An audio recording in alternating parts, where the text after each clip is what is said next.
নমস্কাৰ, মই আপিল ৰহমান আৰু স্বাগতম জনাইছোঁ ইউটিউব চেনেললৈ। চ' ফাইনেলি আজি 13 ফেব্ৰুৱাৰীৰ দিনা তোমালোকৰ ছ'চিয়েল ছায়েন্স এক্সামটো সুকলমে হৈ গ'ল। চ' আজি এইটো পেপাৰৰ কি কি প্ৰশ্ন আহিছিলে সেইখিনি মই ধুনীয়াকৈ চলিউশ্যনখিনি কৰি দিম, MCQ আৰু দীঘলীয়া প্ৰশ্ন।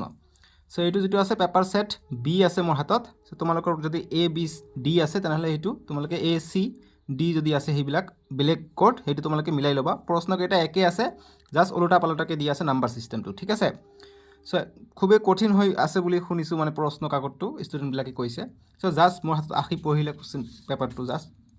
চ' প্ৰথমত ইংৰাজী মিডিয়াম আছিলে, তাৰপিছত এছামিজ ভাৰ্চন আছে, গতিকে এছামিজ ভাৰ্চনখিনি আমি চাম। চ' 3 ঘণ্টা সময় আছিলে তোমালোকৰ এইটো পৰীক্ষাৰ কাৰণে, আৰু 90 নম্বৰৰ 27 পালে পাছ। MCQ আৰু দীঘলীয়া প্ৰশ্ন চব আছিলে।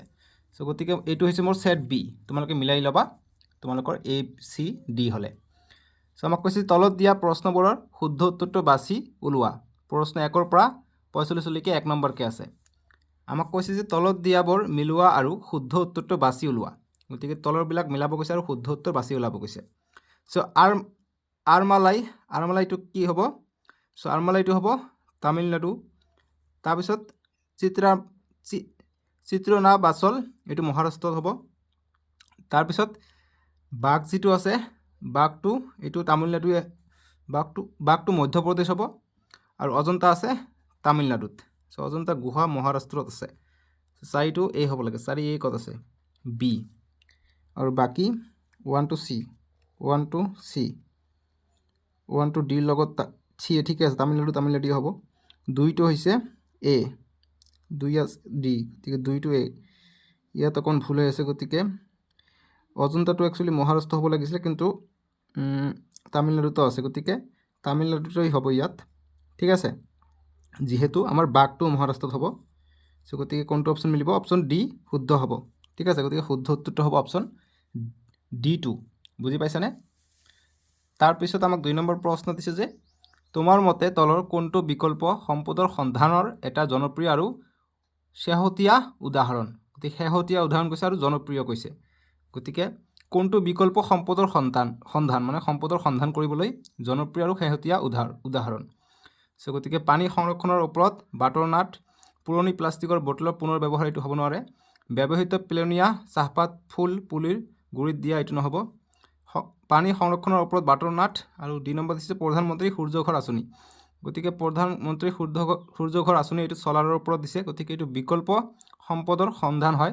আমি কয়লাৰ দি ব্যৱহাৰ কৰিছোঁ, এতিয়া আমি চলাৰ সৌৰশক্তি দি আমি কৰি আছোঁ, গতিকে এইটো জনপ্ৰিয় আৰু শেহতীয়া। চ' গতিকে নিশ্চয়কৈ ইয়াত বাটৰ নাটৰ ওপৰত নহ'ব, ঠিক আছে। পানী সংৰক্ষণৰ ওপৰত এইটো আমি কি বিকল্প সন্ধান যদি আমি কৰোঁ, পানী আমি বিকল্পকৈ আমি সন্ধান কৰিব নোৱাৰি। আমি যি বৰষুণৰ পানী আমি জমা কৰি ৰাখিম বা তেনেকুৱা ধৰণৰ আমি পানী সংৰক্ষণ কৰিব, আমি পানী অযথা ব্যৱহাৰ কৰিব নালাগে।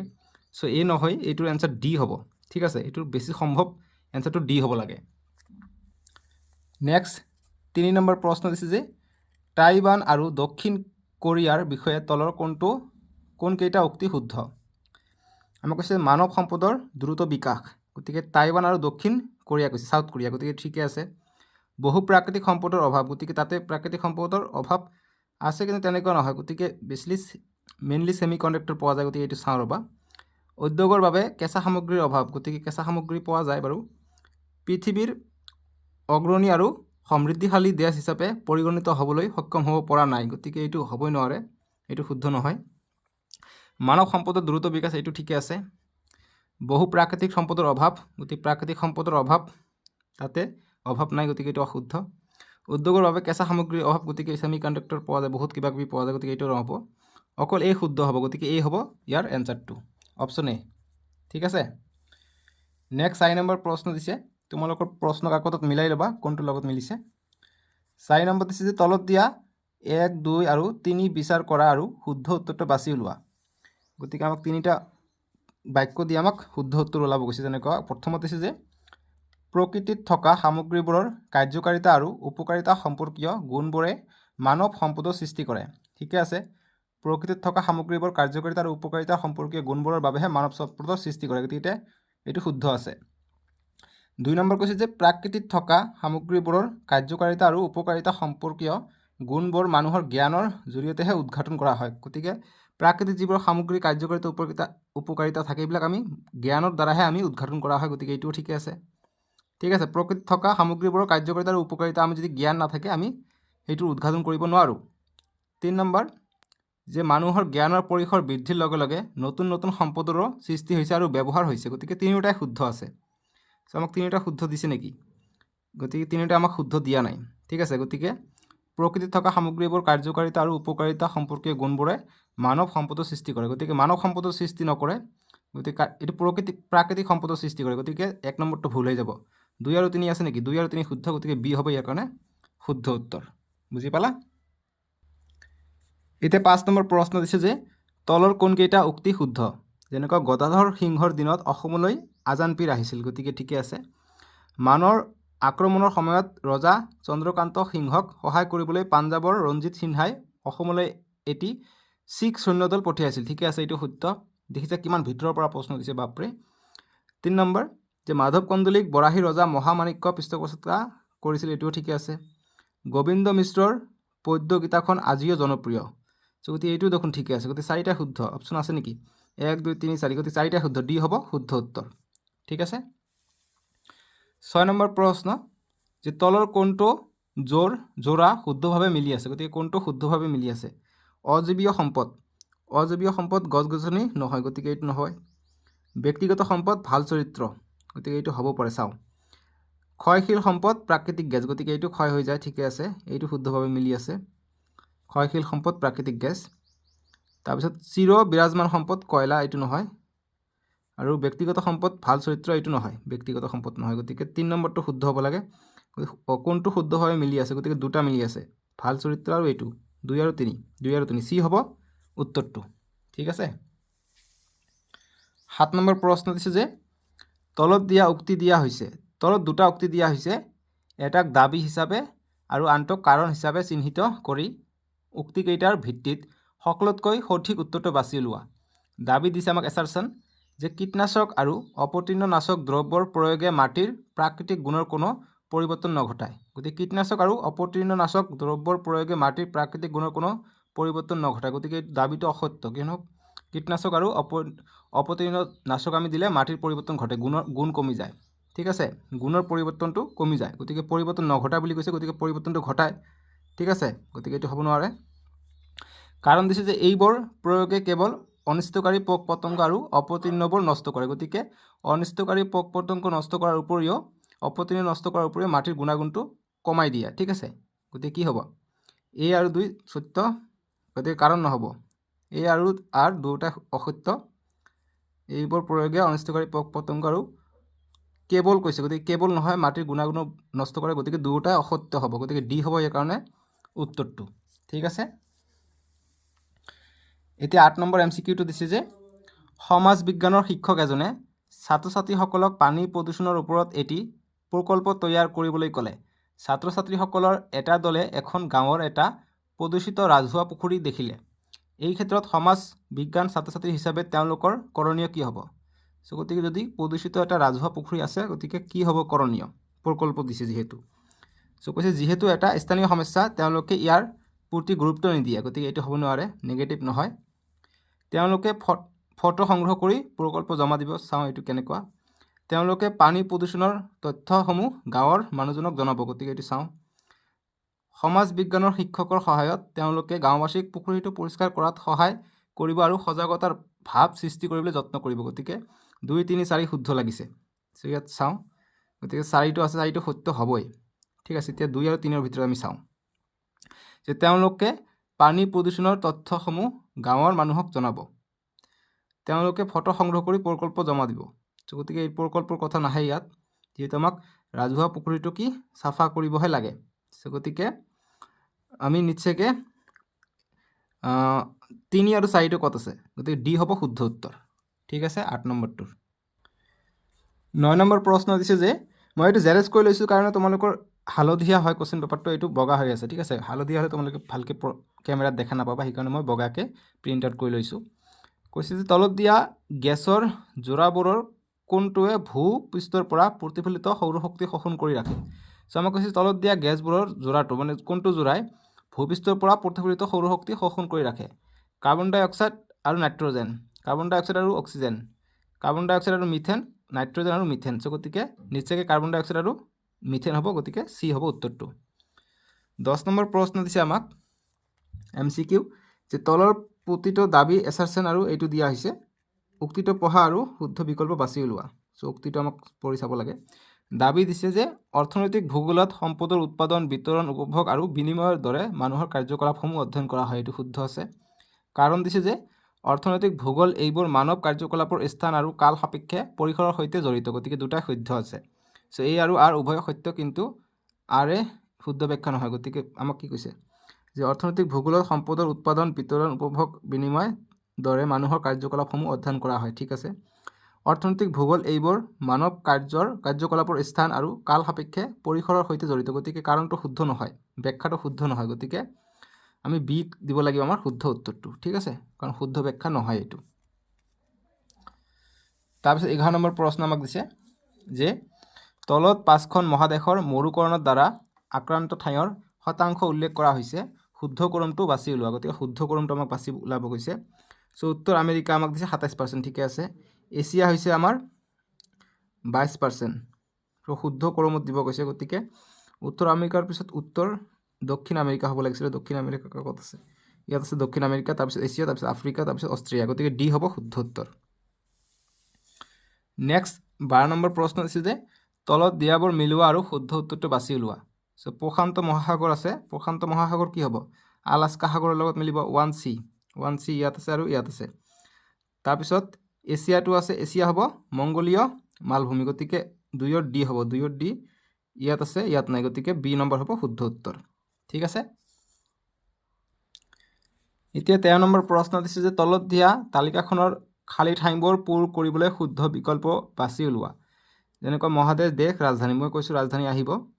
চ' আমাক কৈছে এছিয়া, ইয়াৰ দেশ হৈছে ইৰাক, মহাদেশ হৈছে এছিয়া মহাদেশত ইৰাক আছে, ইৰাকৰ ৰাজধানী কি এইটো আহিছে। চ' ইৰাকৰ ৰাজধানী হৈছে বাগদাদ, চ' বাগদাদ এটাতে আছে, গতিকে এই হ'ব লাগে। তাৰপিছত আফ্ৰিকাৰ কোনটো দেশত আছে? আফ্ৰিকা মহাদেশত, আৰু এণ্টানাৰিভ, গতিকে এইটো ইউৰোপত আছে। অচেনিয়া, এইটো অষ্ট্ৰিয়া দেশৰ ৰাজধানী হৈছে কেনবেৰা, চ' গতিকে নিশ্চয়কৈ এই হ'ব শুদ্ধ উত্তৰটো, ঠিক আছে, বুজি পালোঁ। তাৰপিছত 14 নম্বৰ প্ৰশ্ন দিছে আমাক যে ভাৰত মহাসাগৰ সম্পৰ্কে তলৰ কোনটো বিকল্প শুদ্ধ? গতিকে ভাৰত মহাসাগৰ সম্পৰ্কে দিছে, কৈছে যে ই এছিয়া দেশৰ দক্ষিণত, আফ্ৰিকা মহাদেশৰ পূবত আৰু অচেনিয়া মহাদেশৰ পশ্চিমত অৱস্থিত, গতিকে এইটো ঠিকে আছে। 2 নম্বৰ কৈছে যে ইয়াৰ বিস্তৃত প্ৰশান্ত মহাসাগৰৰ আধাতকৈ কিছু কম, ঠিকে আছে। ইয়াৰ আকৃতি ইংৰাজী জি আখৰৰ দৰে, গতিকে জি আখৰৰ দৰে চাওঁ, জি আখৰৰ দৰে নহয়, গতিকে 1 আৰু 2 হ'ব লাগে। 1 আৰু 2 শুদ্ধ, গতিকে ডি হ'ব শুদ্ধটো, ঠিক আছে। তাৰপিছত 15 নম্বৰ প্ৰশ্ন, 14 নম্বৰটো আকৌ এবাৰ চাওঁচোন। 14 নম্বৰ ঠিকে আছে, এইটো কেৱল 1 আৰু 2 শুদ্ধ হ'ব, ঠিক আছে। তাৰপিছত আমাক দিছে 15 নম্বৰ যে ব্ৰহ্মপুত্ৰ উপত্যকাৰ বানপানীৰ সমস্যাৰ উদাহৰণটো হৈছে এটা, গতিকে কি বানপানীৰ সমস্যাটো কি উদাহৰণ? পৰিৱেশৰ গোলকীয় সমস্যা নে পৰিৱেশৰ ৰাষ্ট্ৰীয় সমস্যা নে পৰিৱেশৰ আঞ্চলিক সমস্যা নে পৰিৱেশৰ স্থানীয় সমস্যা? চ' স্থানীয় সমস্যা নহ'ব, আঞ্চলিক সমস্যা হ'ব, ঠিক আছে, যিহেতু এই বহুতো অঞ্চল এটা ঘিৰি আছে, গতিকে চি হ'ব উত্তৰটো। তাৰপিছত 16 নম্বৰ দিছে আংগাৰালেণ্ড হৈছে পেঞ্জিয়াৰ উত্তৰ অংশ, পেঞ্জিয়াৰ দক্ষিণ অংশ, পান্থালাছাৰ উত্তৰ অংশ, পান্থালাছাৰ দক্ষিণ অংশ, গতিকে আংগাৰাটো কোন অংশ? ঠিক আছে, গতিকে ইয়াৰ ওপৰত যথেষ্ট প্ৰশ্ন প্ৰতিবাৰে আহে। চ' এইটোৰ এনচাৰ ঠিকে আছে, পেঞ্জিয়াৰ উত্তৰ অংশ, এই হ'ব ইয়াৰ কাৰণে শুদ্ধ উত্তৰ, ঠিক আছে। তাৰপিছত আমি নেক্সট চাম, এইটো 17 নম্বৰ কৈছে যে 2011 চনৰ লোকপিয়ল অনুসৰি তলৰ কোনটো জোৰ শুদ্ধভাৱে মিলি আছে? গতিকে কোনটো জোৰ শুদ্ধভাৱে মিলি আছে আমাক চাব লাগে। চ' এইটো কিতাপত তোমালোকৰ যিটো এটা টেবিল দিয়া আছিলে, এই টেবিলৰ পৰা ধুনীয়াকৈ উঠাই দিছে বস্তুটো। চ' এইটো প্ৰশ্ন যদি চাবলৈ যাওঁ, শুদ্ধভাৱে মিলি থকাটো হ'ব প্ৰথম শ্ৰেণীৰ নগৰ হৈছে তিনিচুকীয়া আৰু দ্বিতীয় শ্ৰেণীৰ নগৰ হৈছে শিৱসাগৰ, গতিকে অপশ্যন এ হৈ যাব শুদ্ধ। তোমালোকৰ কিতাপৰ পেজ নম্বৰ 65ত চাবা, ইয়াত ধুনীয়াকৈ দিয়া আছে, যিটো তিনিচুকীয়া আছে প্ৰথম শ্ৰেণী হয়, আৰু ইয়াত দেখা নাই ন কেমেৰাত, মই এইটো দেখাই দিওঁ, প্ৰথম শ্ৰেণী হয় তিনিচুকীয়াটো, আৰু শিৱসাগৰ আছে দ্বিতীয় শ্ৰেণী, গতিকে এইটো ঠিকে আছে। চ' কিতাপৰ পৰাই চব উঠাই দিয়ে বস্তুটো, এইটো কনফিউজন কাৰণে মই কিতাপটো ওলাই চালোঁ। চ' এই নম্বৰটো শুদ্ধ হ'ব 17 নম্বৰৰ এ। 18 নম্বৰ প্ৰশ্ন দিছে যে অসমৰ পৰিবহণ ব্যৱস্থাৰ বিষয়ে তলত দিয়া বাক্যকেইটা পঢ়া আৰু তাৰপিছত দিয়া বিকল্পকেইটাৰ পৰা শুদ্ধ উত্তৰটো বাছি উলিওৱা। যেনেকুৱা দিছে পৰিবহণ খণ্ডত অসম পিছপৰা, গতিকে এইটো চাওঁ, পিছ পৰি ৰৈছে। চ' বাক্যটো পঢ়া। অসমৰ পৰিবহণ ব্যৱস্থা প্ৰসাৰ সংখ্যাগতভাৱে হৈছে। বাট পথৰ নিৰ্মাণ আৰু মেৰামতিৰ বাবে অসমৰ মাটিৰ গুণাগুণ অতি উপযুক্ত, গতিকে এইটো হ'ব নোৱাৰে। অসমৰ ভিন্ন ভূ-প্ৰাকৃতিয়ে ইয়াৰ যাতায়াত ব্যৱস্থা সম্প্ৰসাৰণ কৰাৰ ক্ষেত্ৰত বাধা সৃষ্টি কৰিছে, গতিকে এইটো হয়। ঠিক আছে, কাৰণ আমাৰ যথেষ্ট পাহাৰ আছে অসমত। চ' পৰিবহণ খণ্ডত অসম পিছ পৰি ৰৈছে, গতিকে ঠিকে আছে। অসমৰ পৰিবহণ ব্যৱস্থাৰ প্ৰচাৰ সংখ্যাগতভাৱে হৈ আছে, গতিকে কমকৈ হৈ আছে, গতিকে 2 নম্বৰটো হ'ব নোৱাৰে শুদ্ধ। ঠিক আছে। বাট পথ নিৰ্মাণ আৰু মেৰামতিৰ বাবে অসমৰ মাটিৰ গুণাগুণ অতি উপযোগী, ঠিকে আছে। 1, 3 আৰু 4 হ'ব, 1, 3 আৰু 4, 1, 3 আৰু 4, গতিকে বি হ'ব শুদ্ধ উত্তৰ। ইয়াত যদি কিবা ভুল ক্ৰুটি ৰৈ যায়, মই তোমালোকে কমেণ্ট বক্সত প্ৰথম পিন কৰা কমেণ্টটো চাবা। যদি কোনোবা কুৱেশ্যনত যদি এনচাৰটো দিওঁতে মই ভুল কৰিছোঁ, সেইটো মই শুদ্ধকৈ দি দিম। ঠিক আছে, তাতে ধুনীয়াকৈ চাবা এনচাৰ কিটো। চ' ইয়াত কওঁতে কিবা বেলেগ ঠাইতো টিক লাগি যাব পাৰে। চ' কমেণ্ট বক্সৰ পৰা শুদ্ধ উত্তৰটো একেবাৰে চাই ল'ব পাৰিবা, যদি তোমালোকে মাৰ্ক গণি আছা, কিমান মাৰ্ক পাবা। ঠিক আছে। 19 নম্বৰ যে ভাৰতবৰ্ষ কিয় এখন সমাজবাদী ৰাষ্ট্ৰ? কৈছে যে উৎপাদনৰ আহিলাসমূহৰ জাতীয়কৰণ হ'ব। জাতীয় আয়ৰ সমবিতৰণৰ সমাজ ব্যৱস্থাৰে সমাজবাদ প্ৰতিষ্ঠা হ'ব। দেশৰ অৰ্থনীতি জনসাধাৰণে নিজে নিৰ্ধাৰণ কৰিব, এইটো নহয়। দেশৰ অৰ্থনীতি কেৱল পুঁজিপতিসকলে নিৰ্ধাৰণ কৰিব, গতিকে এইটো নহয়, গতিকে 1 আৰু 2 হ'ব। দেশৰ অৰ্থনীতি জনসাধাৰণে নিজে নিৰ্ধাৰণ কৰিব, গতিকে জনসাধাৰণেতো নিৰ্ধাৰণ কৰিবই। উৎপাদনৰ আহিলাসমূহৰ জাতীয়কৰণ হ'ব। জাতীয় আয়ৰ সমবিতৰণৰ ব্যৱস্থাৰে সমাজবাদ প্ৰতিষ্ঠা কৰা, গতিকে 1, 2, 3 আছে নেকি? 1, 2, 3 চি হ'ব উত্তৰটো। ঠিক আছে। তাৰপিছত 20 নম্বৰ প্ৰশ্ন দিছে যে দক্ষিণ আমেৰিকা মহাদেশৰ ক্ষেত্ৰত তলত দিয়া কোনটো নদীসমূহৰ গোট শুদ্ধ? গতিকে নদীসমূহৰ গোট শুদ্ধ দক্ষিণ আমেৰিকা।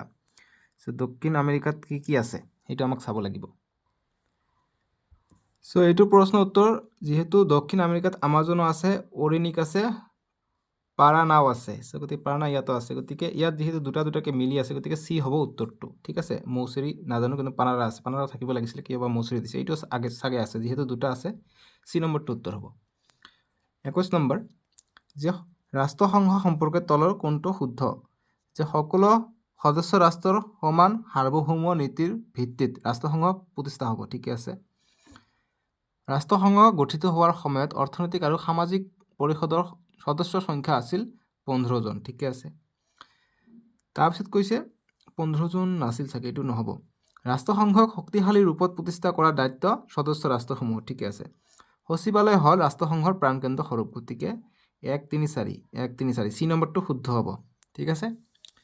তাৰপিছত প্ৰশ্ন দিছে যে ৰাষ্ট্ৰসংঘৰ কোনটো অভিকৰণ বিশ্বজুৰি স্বাস্থ্য ক্ষেত্ৰত পদক্ষেপসমূহ প্ৰসাৰিত কৰাৰ বাবে মূলত দায়বদ্ধ? গতিকে ৰাষ্ট্ৰসংঘৰ কোনটো অভিকৰণ বিশ্বজুৰি স্বাস্থ্য ক্ষেত্ৰত, গতিকে স্বাস্থ্য ক্ষেত্ৰত কি হ'ব? হু হ'ব। ঠিক আছে, গতিকে WHO চি হ'ব উত্তৰ। তাৰপিছত 23 নম্বৰ যে তলৰ কোনটো জোৰ শুদ্ধভাৱে মিলি আছে? গতিকে কোনটো? চ' ইয়াত কোনটো মানে কোনটো দেশৰ, মানে কোনটো ৰাজধানী বা কোনটো যিটো মুখ্য কাৰ্যালয় ক'ত আছে সেইটো, গতিকে মুখ্য কাৰ্যালয়ৰ কোনটো শুদ্ধভাৱে মিলি আছে সেইটো আমাকহে ওলাব লাগে। গতিকে মই কৈছিলোঁ নহয়, ইয়াৰ পৰা কিন্তু খুবেই ইম্পৰ্টেণ্ট, যিটো টেবিল দিয়া আছিলে তোমালোকৰ কিতাপত। চ' এইটো আমাৰ টেবিলখনত প্ৰথমতে দিয়া আছে যে নেটৰটো কি হয়, ব্ৰুচেলছৰ হয়, এইটো মই ইম্পৰ্টেণ্ট বুলি লগাই দিছিলোঁ। চ' এই হ'ব ইয়াৰ কাৰণে শুদ্ধ উত্তৰটো। ঠিক আছে। চ' ASEAN এইটো ছিংগাপুৰ নহয়, এইটোৰ মুখ্য কাৰ্যালয়টো হ'ব, হেডকোৱাৰ্টাৰ আছে জাকাৰ্টাত আছে, আৰু SARC আছে নেপালত আছে। চ' যি কি নহওক এইটোৰ এনচাৰ শুদ্ধভাৱে মিলি আছে আমাৰ নেটৰটো, ব্ৰুচেলছ। ঠিক আছে। এতিয়া 24 নম্বৰ প্ৰশ্ন, এইটো আণ্ডাৰষ্টেণ্ডিঙৰ ওপৰত দিছে, চেকৰ ওপৰত। এনেকুৱা ধৰণৰ আণ্ডাৰষ্টেণ্ডিং এটা প্ৰশ্ন থাকেই প্ৰতিবাৰে। চ' এইটো ভালকৈ পঢ়িলে আমি এনচাৰটো পাই যাওঁ।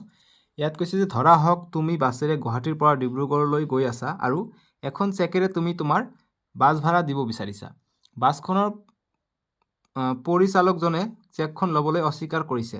তুমি পৰিচালকজনক চেকখন ল'বলৈ কিয় বাধ্য কৰাব নোৱাৰিবা? কাৰণ চেকটো অবিহিত মুদ্ৰা হয়।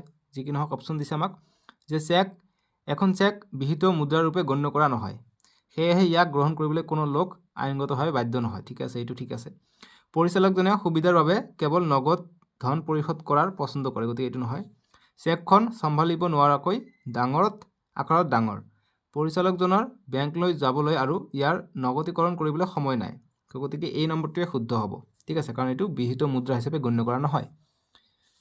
তাৰপিছত 25 নম্বৰ প্ৰশ্ন দিছে আমাক 24ৰ এ।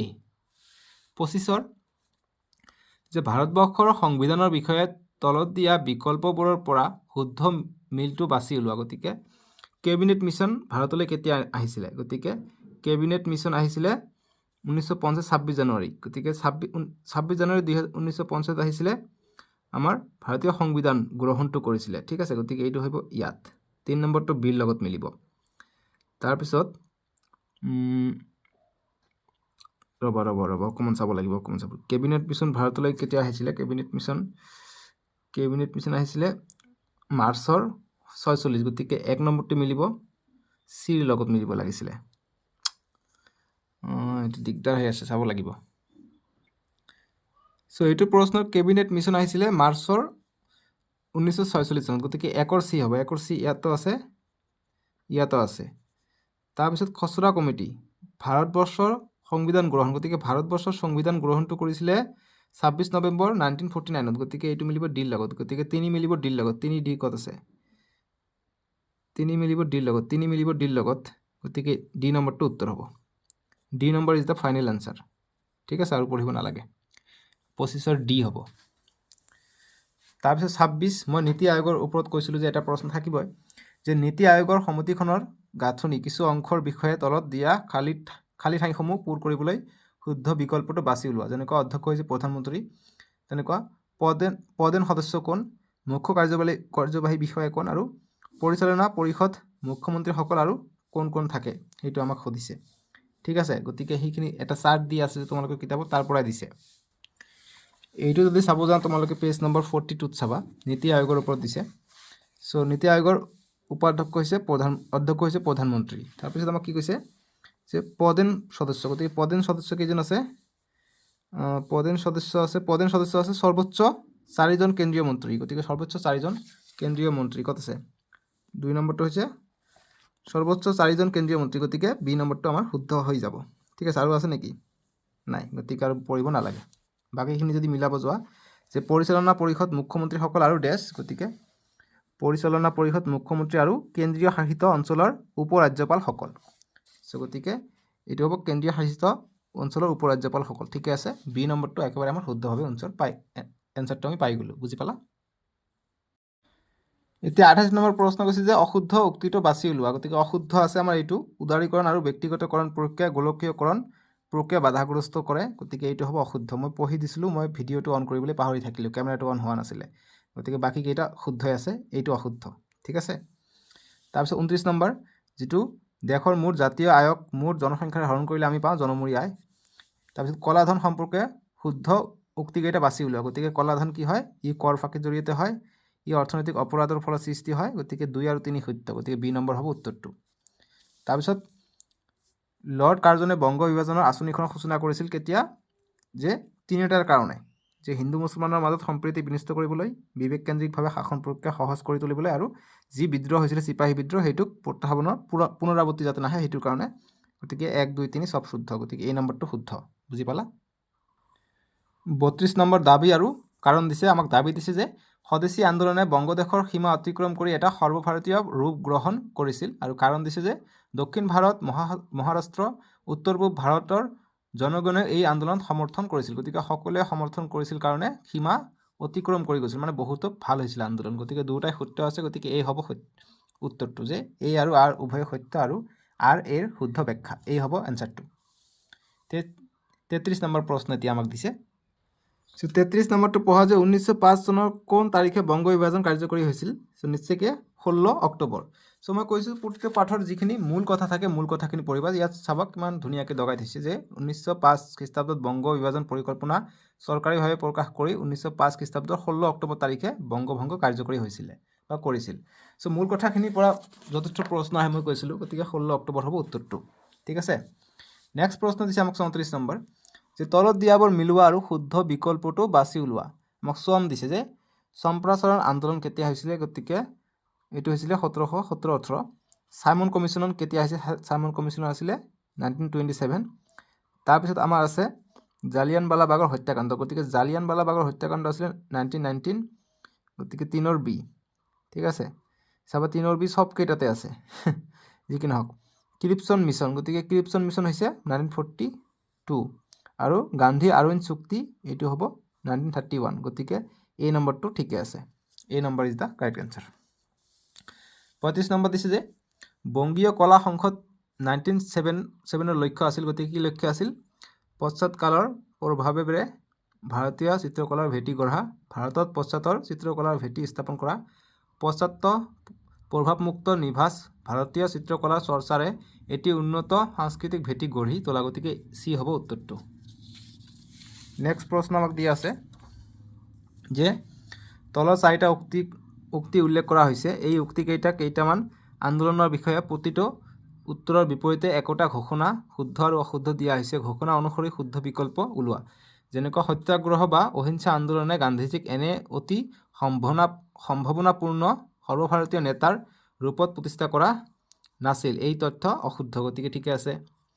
1920 চনৰ ডিচেম্বৰ মাহত কংগ্ৰেছৰ নাগপুৰ অধিৱেশনত গান্ধীজীয়ে কৰা অসহযোগ আন্দোলনক মান্যতা প্ৰদান কৰিছিল, এই তথ্য অশুদ্ধ, গতিকে এইটো তথ্য শুদ্ধ আছিলে, গতিকে এইটো হ'ব নোৱাৰে। আইন অমান্য আন্দোলনৰ অন্যতম প্ৰধান কাৰণ আছিল ব্ৰিটিছ চৰকাৰৰ দ্বাৰা ছাইমন কমিশ্যন গঠন, গতিকে এই তথ্য শুদ্ধ। ভাৰত ত্যাগ আন্দোলনৰ সময়ত বালিয়া, চাতাৰা, দৰবাৰ, বালচৰা, তালচেৰৰ জনতাই নিজাকৈ তাত চৰকাৰ গঠন কৰিছিল, এই তথ্য শুদ্ধ, গতিকে 134, গতিকে এই হ'ব শুদ্ধটো। 37 নম্বৰ প্ৰশ্ন যে তলত দিয়া ঐতিহাসিক পৰিঘটনাসমূহৰ ক্ৰমৰ পৰা পুৰণিৰ পৰা নতুনলৈ সজোৱা সঠিক ক্ৰম বাছি ওলোৱা, গতিকে পুৰণিৰ পৰা নতুনকৈ আমি জানো এনেকুৱা ধৰণৰ প্ৰতিবাৰে প্ৰশ্ন আহে। চ' প্ৰথমত ফুলগুৰি ধাবা, ৰঙিয়াৰ কৃষক বিদ্ৰোহ, পথৰুঘাটৰ কৃষক বিদ্ৰোহ আৰু ৰাইজমেল, পুৰণিৰ পৰা নতুনলৈ, ঠিক আছে, গতিকে নিশ্চয়কৈ এই হ'ব উত্তৰটো। তাৰপিছত দিছে যে তলত উল্লেখ কৰা বৈশিষ্ট্যসমূহৰ পৰা বিদ্ৰোহটো চিনাক্ত কৰা, গতিকে বিদ্ৰোহটো আমাক চিনাক্ত কৰিব দিছে যে অসমৰ ছাইমন কমিশ্যনাৰ হপকিনছেনে স্বীকাৰ কৰিছিল যে তেজপুৰ আৰু গুৱাহাটীৰ পৰা সৈন্য আনি বিদ্ৰোহটো দমন নকৰা হ'লে বিদ্ৰোহটো সম্প্ৰসাৰিত হৈ থাকিলেহেঁতেন। এই বিদ্ৰোহৰ পদ্ধতিৰ ভাৰত স্বাধীনতা আন্দোলন মহাত্মা গান্ধীয়ে গ্ৰহণ কৰিছিল, গতিকে মহাত্মা গান্ধীয়ে অংশগ্ৰহণ কৰিছিলে। এই ঘটনাৰ পিছত বিচাৰত চংবৰ লাংলুং মৃত্যুদণ্ডৰে দণ্ডিত কৰা হৈছিল, গতিকে পথৰুঘাটৰ কৃষক বিদ্ৰোহ। নেক্সট দিছে যে 19বিংশ শতিকাৰ আৰম্ভণিতে অসমত হোৱা ব্ৰিটিছ বিৰোধী জাগৰণৰ প্ৰধান কাৰণ কি আছিলে?